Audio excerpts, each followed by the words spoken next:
राज्यात होत असलेल्या स्थानिक स्वराज्य संस्थांच्या निवडणुकीत आरक्षणाची 50% मर्यादा ओलांडली गेली प्रकरणी आज सर्वोच्च न्यायालयात महत्त्वाची सुनावणी पार पडत असून राज्यातील स्थानिक स्वराज्य संस्थांच्या निवडणुका आहेत त्याच परिस्थितीत झाल्या तर आम्ही या निवडणुकीवर बहिष्कार घालू अशी माहिती ओबीसी नेते लक्ष्मण हाके यांनी दिली आहे।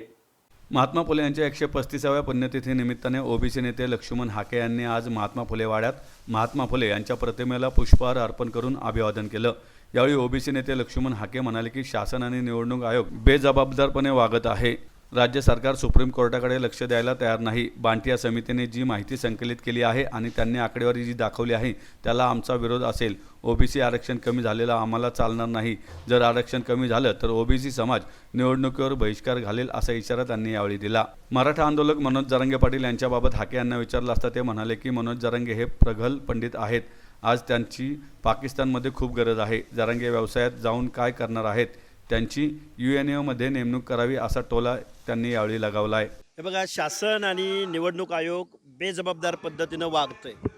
सुप्रीम कोर्टाचं जजमेंट असताना अशा पद्धतीचं एक्झर्शन किंवा जिथं STच्या लोकसंख्येच्या प्रमाणात रिझर्वेशन वाढतं तिथं ओबीसींचं काय याचं मार्गदर्शन जरी निवडणूक आयोगानं सुप्रीम कोर्टाकडं एका सूचनेद्वारे मागितलं असतं तर सुप्रीम कोर्टानं त्यावरती काहीतरी सांगितलं असतं। मला वाटतंय महाराष्ट्रामधलं सरकार सुप्रीम कोर्टाच्या म्हणण्याकडे लक्ष द्यायला तयार नाही। निवडणूक आयोग जबाबदारीनं वागायला तयार नाही आणि आत्ता काहीतरी ते बांटिया समितीची काहीतरी माहिती ते सादर करण्याचा प्रयत्न करतायत। महाराष्ट्रातल्या तमाम ओबीसी विजयंती बांधवांचा बांटिया समितीनं जी काही माहिती संकलित केलेली आहे जुजबी, कुठलीही ट्रिपल टेस्ट न घेता कुठलाही व्यापक सर्वे न करता बांटिया समितीनं जी आकडेवारी दाखवलेली आहे त्या आकडेवारीला ओबीसींचा विरोध असेल आणि ओबीसीचं आरक्षण कुठल्याही परिस्थितीमध्ये कमी झालेलं ओबीसींना चालणार नाही। आणि तशाच माहितीच्या आधारे जर निवडणुका रेटून नेण्याचा प्रयत्न जर कोणी केला तर ओबीसी बांधव या निवडणुकांवरती बहिष्कार घालेल। 1 वर्ष निवडणुका पुढे घ्या, अडचण काय? गेली 6-7 वर्ष तुम्ही निवडणुका घेत नाही आहात। महाराष्ट्रामधल्या लोकल बॉडीज प्रशासनाच्या माध्यमातून म्हणजे डायरेक्ट इनडायरेक्ट सरकारच्या माध्यमातून चालवल्या जात आहेत ना। मग अजून 1 वर्ष निवडणुका पुढे ढकला, पण ओबीसीचं आरक्षण तसुवरही कमी करू नका। एकदा इम्पेरिकल डेटा कलेक्ट करा, ट्रिपल टेस्ट घ्या। महाराष्ट्राच्या पाठीमागून बिहार करू शकतं, उत्तरांचल करू शकतं, तेलंगणा करू शकतं, कर्नाटक करू शकतं। महाराष्ट्रामध्ये अडचण काय आहे नक्की? फुले शाहू आंबेडकरांच्या नावानं पुरोगामी महाराष्ट्र म्हणून ज्या महाराष्ट्राची देशभर ओळख आहे तसा दावा केला जातो, त्या महाराष्ट्रामध्ये इम्पेरिकल डेटा कलेक्ट करायला शासनाला अडचण कोणती आहे? म्हणजे याचा अर्थ ओबीसीचं आरक्षण संपूर्ण निवडणुका घ्या असं आहे का?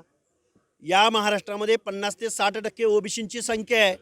मग ओबीसींच्या प्रतिनिधित्वाशिवाय इथल्या लोकल बॉडीच्या निवडणुका तुम्हाला घ्यायच्या आहेत का? मुळात निवडणूक आयोग, महाराष्ट्र शासन हे बेजबाबदारपणे वागतंय। बांटिया समितीच्या शिफारशींना आमचा 100% विरोध आहे। बांटिया समितीच्या जुजमी माहितीच्या आधारे निवडणुका घेण्याचा प्रयत्न झाल्यास ओबीसी बहिष्कार घालेल्या निवडणुकांवरती।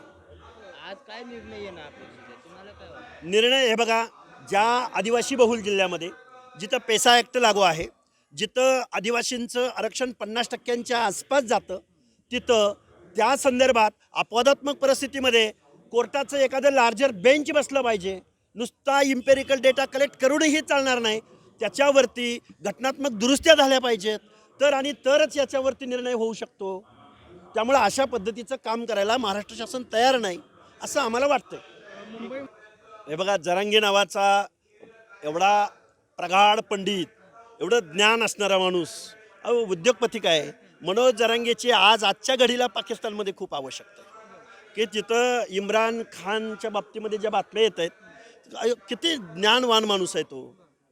आरक्षणाचा बट्ट्याबोळ केल्यानंतर महाराष्ट्रामध्ये समाजामध्ये दुही निर्माण केल्यानंतर आज SCBCचा कट ऑफ जास्त आहे का ओबीसीचा कट ऑफ जास्त आहे याच्यावरती मराठा समाजातल्या विचारवंतांनी, प्रशासकीय अधिकाऱ्यांनी पुढे यावं। मग जरांगे हा समाजासाठी फायद्याचा आहे का तोट्याचा आहे याचं एकदा ॲनालिसिस होऊन जाऊ द्या ना। आणि जरांगेने आता त्या बिझनेसमनमध्ये जाऊन काय करणार आहेत? खूप मोठा ज्ञानवान माणूस आहे, यांची कुठंतरी आंतरराष्ट्रीय युनोबिनोमध्ये कुठंतरी नेमणूक करावी, आम्ही महाराष्ट्र शासनाला तशी विनंती करू। हे बघा, उद्योजकांनी उद्योग करावा, उद्योगाला कुठं जातपात असत नाही. कस्टमर हा ओव्हरऑल असतो. त्यामुळे उद्योजकांनी काय करावं, पायावर धोंडा मारून घ्यावा का उद्योग वाढवावा का उद्योग मागं लावून घ्यावा, हा उद्योजकांचा प्रश्न आहे.